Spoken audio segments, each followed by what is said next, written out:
Selamat pagi Bapak Ibu, salam sejahtera. Terima kasih atas kesempatan untuk menyampaikan video pengajaran ini.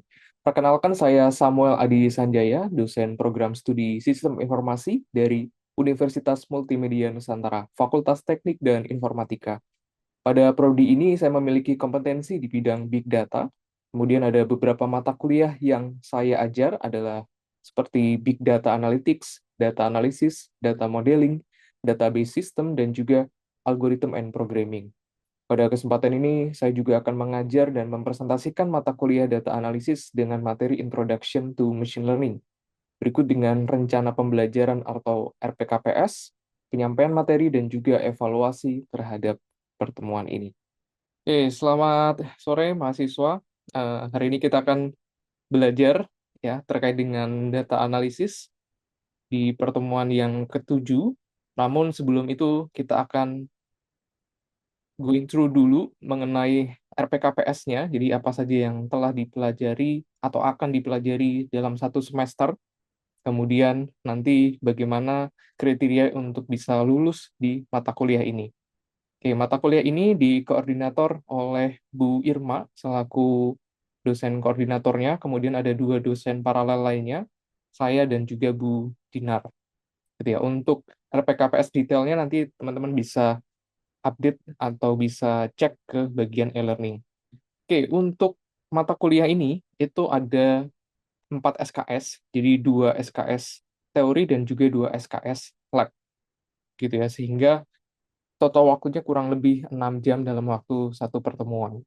Sehingga teman-teman nanti akan diajari 2 SKS dulu teori, kemudian nanti diikuti dengan lab selama 2 SKS. Karena 2 SKS lab teori itu selama kurang lebih 4 jam.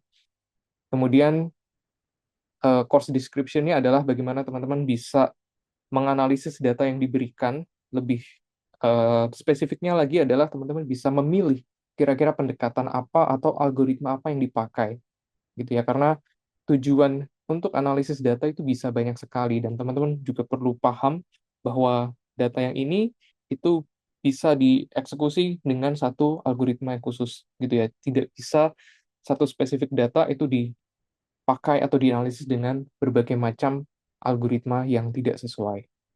Kemudian untuk learning outcome-nya, di sini outcome-nya di sini ada 3, bahwa teman-teman bisa identifikasi, proses, dan juga mempresentasikan bagaimana informasi itu bisa berharga. Kemudian bisa juga ada berbagai sistem development. Untuk mata kuliah ini kita nanti akan menggunakan CRISP-DM, jadi ada satu metodologi big data yang biasa dipakai, nanti akan dijelaskan juga di materi. Kemudian yang terakhir adalah bagaimana role dari SI itu dalam decision making. Jadi tujuannya analisis data itu adalah untuk pengambilan keputusan. Kemudian didetailkan lagi dari CLO dan juga sub CLO-nya. Jadi masing-masing minggu nanti akan dibagi, mulai dari bagaimana teman-teman ketika mendapatkan data apa yang harus dilakukan. Tentu tidak langsung diberikan analisis yang rumit, tapi harus dipahami dulu datanya seperti apa, baru nanti memilih algoritma yang cocok dan sesuai itu seperti apa. Kemudian berikut adalah topik-topiknya, mulai dari regresi, klasifikasi, clustering, time series, association rules, dan berbagai case study. Sehingga intinya adalah teman-teman belajar terkait dengan berbagai macam pendekatan yang mungkin menggunakan metode machine learning. Sebenarnya machine learning itu tambahan atau versi advance-nya dari pembelajaran statistik yang sebelumnya teman-teman sudah pelajari, gitu. Cuma ini lebih modernnya lagi. Dan untuk komposisi nilainya, itu ada UTS 30%, final test atau UAS itu 40%, dan study case dan quiz itu 30%. Itu dibagi berdasarkan nanti ada juga untuk teori dan juga lab-nya. Ya, untuk lebih detail pembagian komponennya seperti ini. Kemudian untuk final grading itu masih sama seperti yang sebelumnya atau standar universitas ya, untuk alphabetical grade-nya. Jadi tidak ada perubahan. Jadi diusahakan untuk bisa mendapatkan A, teman-teman bisa di atas 85. Kemudian di sini ada juga beberapa buku referensi yang bisa digunakan, ya ini sekedar tambahan. Tapi nanti teman-teman akan diberikan modul yang versi lengkapnya juga, gitu ya, versi lengkap dari modulnya. Kemudian berikut adalah weekly lesson plan. Untuk mata kuliah data analisis ini nanti akan dibagi jadi dua jenis perkuliahan, yaitu asinkronus dan juga sinkronus. Ya, di mana di sini yang warna merah itu berarti asinkron, sehingga untuk teori teman-teman tidak perlu datang ke lab, tetapi untuk labnya itu harus datang secara onsite, gitu ya. Biasanya kelasnya dijadikan satu untuk teori dan lab sehingga bisa bergabung jadi satu. Kemudian di setiap minggunya itu juga sudah dijelaskan sub CLO apa saja, kemudian topik dan subtopiknya, kemudian timingnya, serta apa saja pembobotan atau evaluasi. Kemudian di setiap topik dan subtopik itu nanti juga akan didetailkan baik dari materi maupun dari modul lab-nya. Untuk slide-nya nanti akan di-upload secara bertahap ke e-learning gitu ya. Jadi 1 atau 2 minggu sebelumnya pasti sudah ada di e-learning, silakan dibaca dulu untuk bisa lebih memahami sebelum eksekusinya. Oke, di minggu 1 itu nanti akan ada introduction to data analysis, kemudian karena bahasa Python itu adalah bahasa yang baru untuk kalian, sehingga kalian akan diberikan pelajaran basic Python. Sebenarnya relatif mudah karena kalian sudah pernah mempelajari if-else statement menggunakan Java, looping menggunakan Java, dan lain sebagainya. Sehingga di sini cuma penyesuaian saja dengan bahasa Python yang nantinya akan kalian pakai sebagai base programming language di mata kuliah ini. Kemudian di semester 2 kalian juga sudah belajar SQL, di sini nanti akan dipelajari lagi ya, sehingga karena erat kaitannya dengan SQL ya, analisis datanya. Kemudian diikuti dengan data preprocessing, exploratory data analysis, data visualization gitu ya. Kemudian di pertemuan 7 yang hari ini kita akan lakukan adalah machine learning ini ya. Ini salah satu core mata kuliah atau core materi di mata kuliah ini. Kemudian dari pertemuan 8 sampai pertemuan berikutnya itu nanti penjelasan secara spesifik algoritma machine learning apa saja yang dipelajari untuk setiap minggunya. Gitu ya. Sehingga minggu 8 fokus terhadap klasifikasi, nanti akan ada algoritmanya seperti KNN, decision tree, dan SVM. Kemudian di minggu 9 itu fokus terhadap regression, minggu 10 itu time series forecasting, minggu 11 itu clustering, minggu 12 association rule, dan minggu 13 itu adalah evaluasinya. Jadi bagaimana menilai analisis yang kita lakukan itu sudah sesuai atau belum. Kemudian yang terakhir adalah project study case. Ya, kemudian untuk assignment, detail dari assignment ini nanti juga sudah ada di bagian bawah terkait dengan apa saja yang harus kalian siapkan untuk nilai assignment-nya ya, di samping nilai UTS dan juga nilai UAS. Oke, jadi itu adalah terkait dengan RPKPS. Sekarang kita akan lanjut ke bagian materinya, machine learning. Nanti jika ada pertanyaan bisa raise hand atau bisa langsung interupsi saja. Jadi di sini ada 3 subtopik yang akan kita pelajari, yaitu Introduction to Machine Learning, kemudian ada Machine Learning Teknik secara general, dan juga Splitting Data untuk Supervised Learning, gitu ya. Karena di minggu depan, minggu ke-8, teman-teman akan belajar terkait dengan klasifikasi. Oke, kita mulai dari introduction dulu. Jadi menurut Arthur Samuel, Samuel versi yang lain, bahwa machine learning itu adalah subfield dari computer science yang memberikan komputer kemampuan untuk belajar tanpa harus secara eksplisit diprogram. Kayak sebelumnya teman-teman sudah belajar algoritma di Java, ya. Ketika belajar decision making itu pakai if else statement, itu kan teman-teman harus secara eksplisit ya ketik programnya. If kondisinya terpenuhi, maka nanti eksekusi code-nya apa gitu ya. Sehingga mungkin ada nested if else yang sangat panjang. Untuk beberapa kasus yang real world-nya itu tidak akan efisien, sehingga muncul pendekatan machine learning agar bisa lebih efisien. Itu. Tapi bukan berarti yang kemarin dipakai itu tidak berguna ya. Saya akan berikan beberapa contohnya dulu nanti. Jadi machine learning itu adalah subfield dari AI, artificial intelligence. Jadi kalau dengar kata-kata artificial intelligence itu berarti satu terms yang sangat luas. Kemudian ada subfield-nya di situ ada machine learning dan lebih spesifiknya lagi ada deep learning. Ya, nanti di semester 5 teman-teman akan belajar tentang deep learning. Kemudian ada subset di bagian sini juga data science, bahwa nanti ada misal dari field pertanian, peternakan yang memanfaatkan AI, machine learning, dan data science, dan deep learning itu bisa disebut sebagai data science. Kemudian ini adalah metodologi yang akan kita pakai selama 1 semester, gitu ya. Mulai dari business understanding, sehingga teman-teman diharapkan tidak paham codingnya saja secara teknikal, tetapi juga bisa seolah-olah menjadi bisnis analisnya, sehingga harus paham kebutuhan bisnis seperti apa, dan kira-kira menyelesaikan masalahnya itu dengan approach seperti apa. Kemudian nanti akan didapatkan atau dicari datanya, data requirement-nya seperti apa, kemudian dikumpulin, terus di understand, ya dipahami dulu. Nah, setelah datanya didapatkan dan dipahami, kemudian di prepare. Sama kayak kalian masak, kalian tidak bisa langsung bahan mentah dicemplungin semuanya jadi satu, dicampur jadi satu, tetapi harus disiapkan dulu. Ada bahan masakan yang harus dicuci, harus ada yang dipotong, dan lain sebagainya. Di sini kurang lebih analoginya juga sama. Nah, kemudian machine learning itu ada di bagian seperti ini ya, di bagian modelingnya.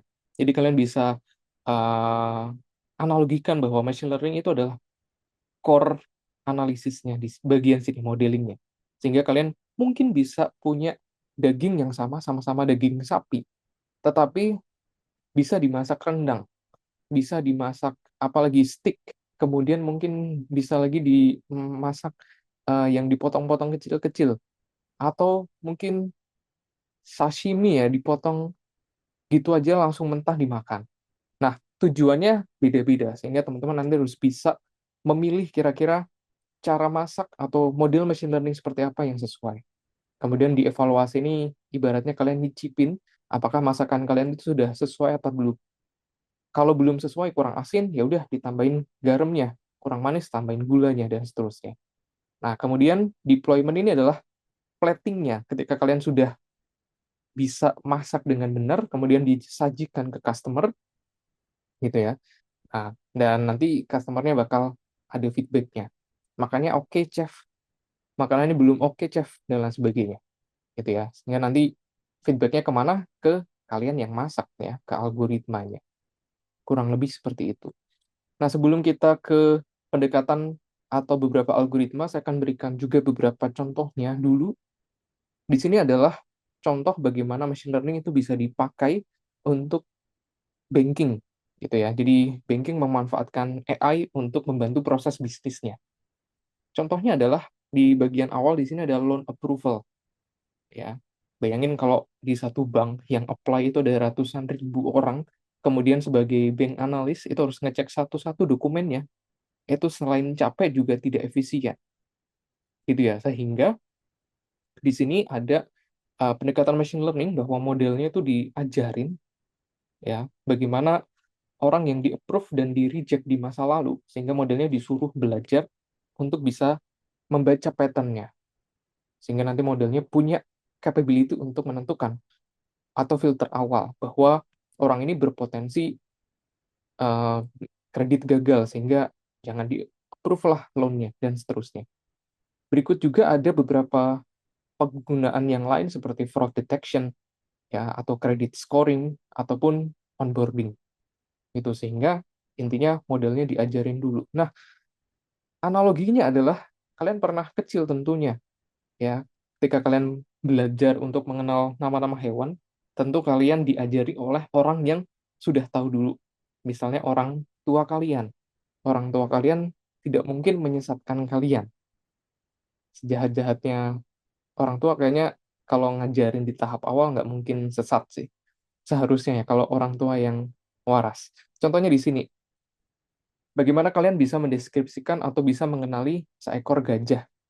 Tentu di hari H pertama kalian nggak langsung dibawa ke kebun binatang yang masa umur 1 tahun 2 tahun kalian dikasih tahu ini gajah. Untuk kalian mungkin dibeliin miniatur seperti ini atau poster. Ya, kemudian diajarin ini gajah yang belalainya panjang, badannya besar dan lain sebagainya. Kemudian setelah kalian bisa mengenali satu gajah, kalian nanti akan dikenalkan juga dengan hewan-hewan yang lain. Bedanya gajah sama kucing apa? Nanti orang tua kalian yang melakukan training, ya, jadi latihan ke kalian. Sehingga kalian paham, ya. Walaupun itu tidak terjadi dalam satu malam, tapi secara berulang-ulang, akhirnya kalian ngeh bahwa bagaimana untuk membedakan satu eh, hewan dengan hewan yang lainnya.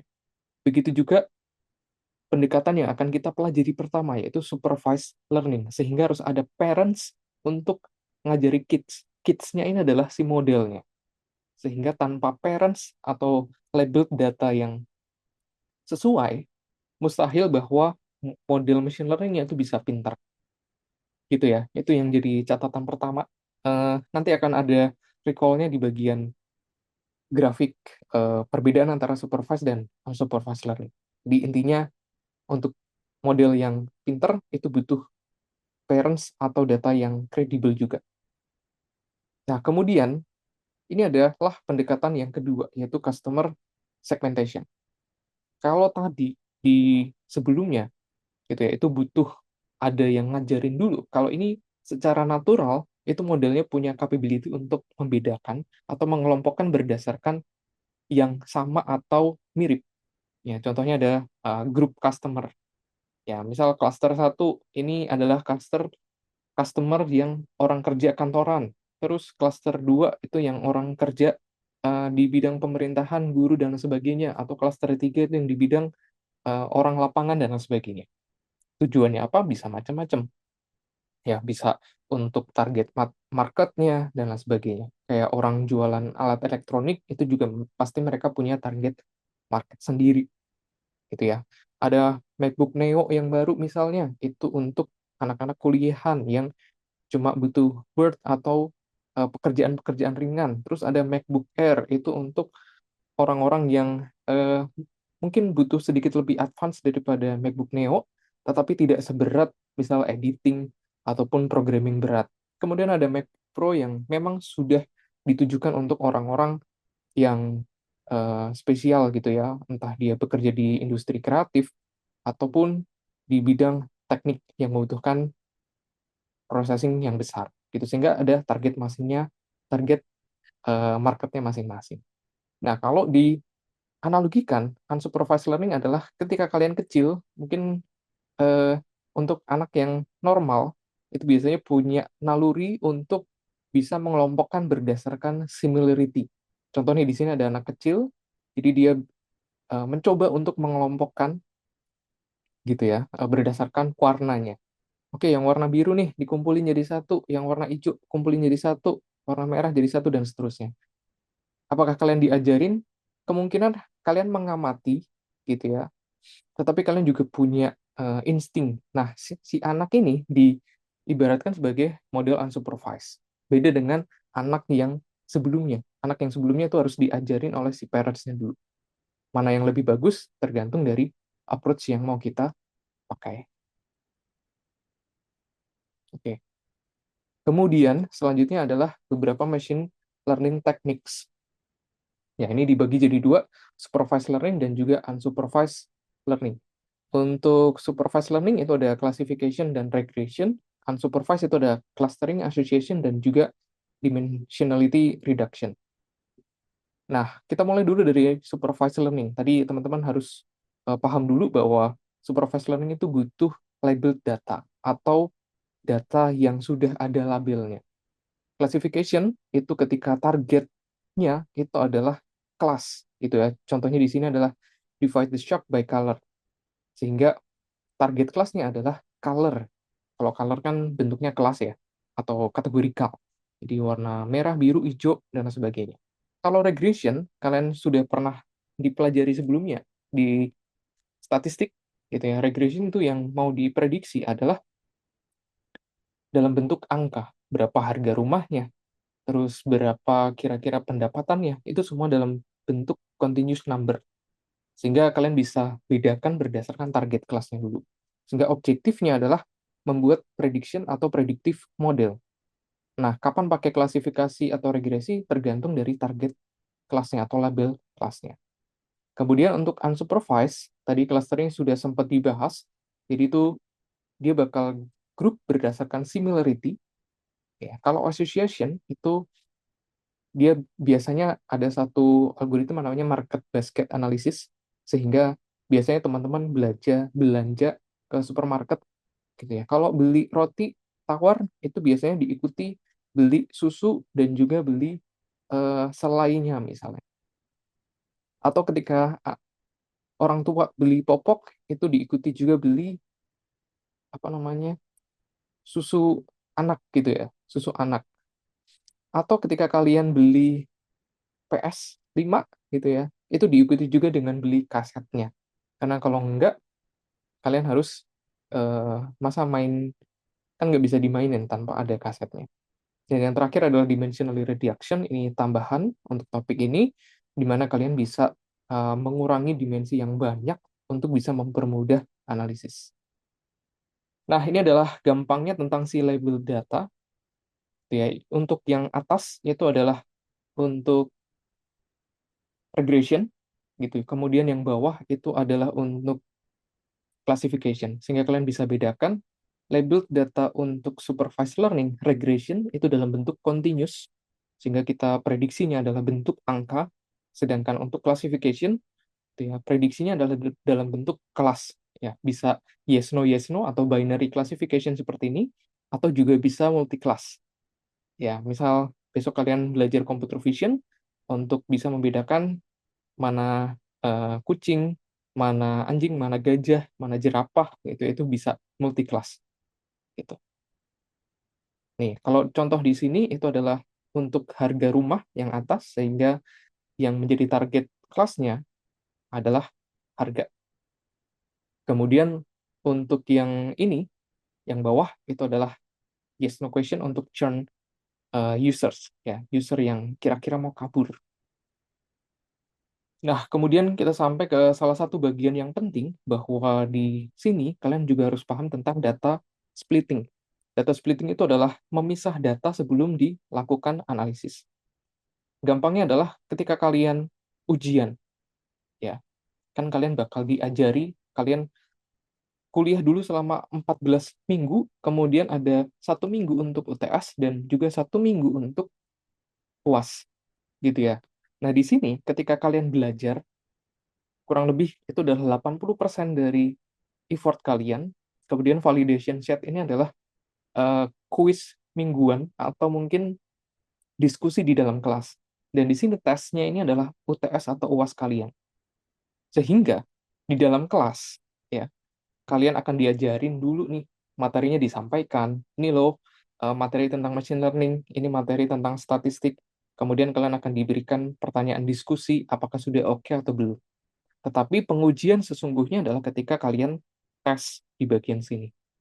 Apakah nilai UTS kalian bagus, nilai UAS kalian bagus. Nah, kenapa harus dipisah? Karena untuk soal ujian, itu tentunya tidak boleh ada yang muncul ketika kalian selama perkuliahan. Mirip boleh, tetapi tidak boleh sama persis. Karena itu sama aja ngebocorin soal ujian. Gitu ya. Jadi dari grafik ini kita bisa pisah dulu training data dan validation data, ini kurang lebih 80%, ini 10%, dan ini 10%. Kemudian ini adalah modelingnya khusus untuk supervise ya. Jadi bisa klasifikasi, bisa regresi. Kemudian nanti akan dicek validasinya. Jadi untuk tahapan kelas mingguan, apakah kalian sudah paham atau belum? Ya. Nah, kemudian final model di sini dan final evaluation itu nanti akan disinkronkan. Apakah kalian sudah paham di kelas versus apakah kalian sudah lulus UTS-nya. Jadi untuk beberapa orang itu nanti ada yang bagus di kelas tetapi jelek di UTS. Ya. Tetapi ada juga yang bagus dua-duanya. Dan itu tergantung dari treatment bagaimana kalian setting model di sini. Dan yang terakhir adalah performance report sebelum nanti siap di deploy.